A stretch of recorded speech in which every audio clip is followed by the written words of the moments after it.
Hi guys, thanks for checking out the video. Steve Buzza here, and today, simple question: how do you hit more greens in regulation? And greens in regulation, biggest stat that determines your scoring. So greens in regulation or approach play, biggest effect. Driving, second biggest. Putting and short game, third. People think it's all about putting. You drive for show, putt for dough. That is not true. And think about it logically. If you had Tiger Woods available to you, you had to do one of the aspects. Are you telling me that you're going to do all of the long game stuff and then get Tiger to putt? Of course not. First way to hit more greens in regulation is understand your dispersion. So, and this is how I like to show people. Can you see I've got this mat? So I've got a square mat. I'm going to drop some balls in the middle of the mat. And I'm going to say, look, that's my natural dispersion. So let's say there was a front pin, an extreme front pin. If I aim at this extreme front pin, so let's say that's now the front pin, all of these balls are now not on the green. So this is a great kind of visual to go, look, if we want to hit more greens in regulations, we probably should aim more central. I have been very fortunate. I am certified in Decade. So if you've heard of the Decade, a lot of the tour pros, they kind of do it a little more scientifically and work out, you know, if let's say you're from 150 yards, you might aim a little closer to the pin, 200 yards more in the middle, 100 yards, you might start getting a little more attacking. But rule of thumb, especially if you're a club golfer, let's aim in the middle. Here's one that people get it wrong. They go, look, I can't go left, so I'm gonna aim extreme right, and that means you're gonna then get a lot of your dispersion way right. Then you put tons of pressure on your short game. So think more central. The big thing that I have learned from Decade is it's not tour pros should have one strategy, amateurs should have another strategy. So as I was saying, so it's not a complete different strategy for pros and amateurs. Biggest thing I have learned from doing the Decade education, the pros, of course, they've got a tighter dispersion. But if you go, well, I have to aim extremely over here and the pro would aim here, your bigger dispersion is just going to be bigger over on that side of the course. So if you aren't sure what to do, aim central. You're going to hit more greens. If you want to learn a bit more, or you feel like your game is slightly beyond that level, I'm looking into Decade a bit more. I'm looking into my dispersion a bit more. Can you see that's like a pretty neutral dispersion? One of the other things, and this is number 2 to this, is the middle of this dispersion, we're assuming that's where you were aiming. Remember, you need to center your middle. Again, this is another big thing from Decade. You know, you've got to get that center. So this is how you work that out. Hit 10 shots. Hit 10 shots out into the range, and you'll probably get a dispersion like that. It might be slightly different because that's not 10 balls. So your dispersion will be 10. That'll be a big difference. But you're gonna get something like that. You then wanna go, where's the middle? If you actually think about that, what's the likelihood that everybody's swings are gonna hit dead straight? So, of course I understand when we're teaching people this game. So when we're teaching a novice golfer, we've got to say, look, we put the face at the target, we're on the train tracks. But once you develop your swing, what you're gonna start to realize is your great shots might not go exactly where your feet are pointing or exactly where the club is pointing. If you want to hit more greens in regulation, trying to understand where you hit it is more important than going, well, I don't hit it along the train tracks, I'd better change my swing. Because you change your swing, this dispersion, something like this happens. Bah, bah, bah.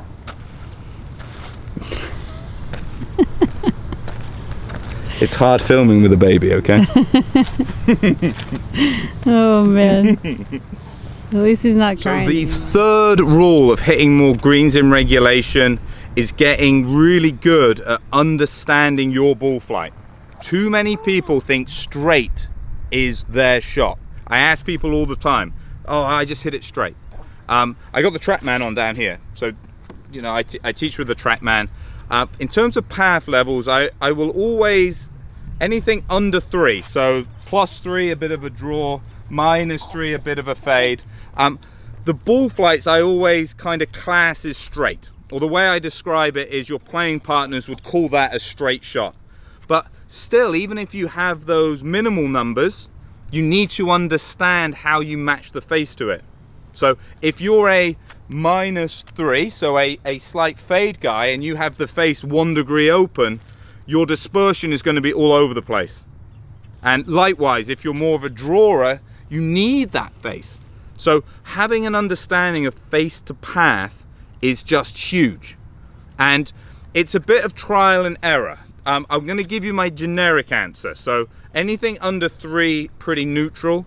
3 to 6, so a path either plus or minus 3 to 6, I say that's a nice area for a draw or a fade, you know, the respective number. Anything above 6, I always start to worry a little bit, is will the golfer be able to control it? Doesn't mean I'm going to change you straight away, but I'm very much going to go, look, I need to see you hit a bunch of shots. I'm even going to do a drill that's going to put a bit of pressure on you. I'm trying to see, can you do it? Use Bubba Watson. Imagine I go, Bubba, I don't think you're going to be able to control that path. He'll stand up, hit some great shots. Mr. Watson, I'm sorry, I was wrong. We'll keep it how it is. A lot of people, though, aren't going to be able to control that amount of path. Especially, so above 6 is when I start worrying. Or I need you to prove to me that you can control it. Again, that's why I need a drill with a bit of pressure. So you've worked out what your face to path is, what shape of shot you're likely to see. I then have this phrase, you have to give me a really good reason to go out of pattern. So what that means is if you're a fader of the golf ball, you have to give me a great reason for why you're trying to hit a draw. And obviously if you hit a draw, you have to give me a really good reason of why you're trying to hit a fade. To give you an example, a good reason would be, I didn't hit the best of tee shots, there's a tree in the way, I usually hit a fade, I need to draw it around the tree. Good reason. Bad reason, and I'll give you 2 bad reasons. I hit a fade, the previous hole the pin was on the right, so I hit a fade, the pin is now on the left, I'm feeling good, so I'm going to draw it into the left. Bad reason. Your dispersion will get really wide when you do that. Tiger did do that. So you might be thinking, well, hang on, I've watched Tiger draws and fades. Tiger was the best. You know, you can argue, was he the greatest golfer of all time? But I think it's hard to argue that he was the greatest iron player of all time. I think that's hard to argue. He was so good. When the shot link first came out, Tiger was twice as good as the second person on the strokes gained approach.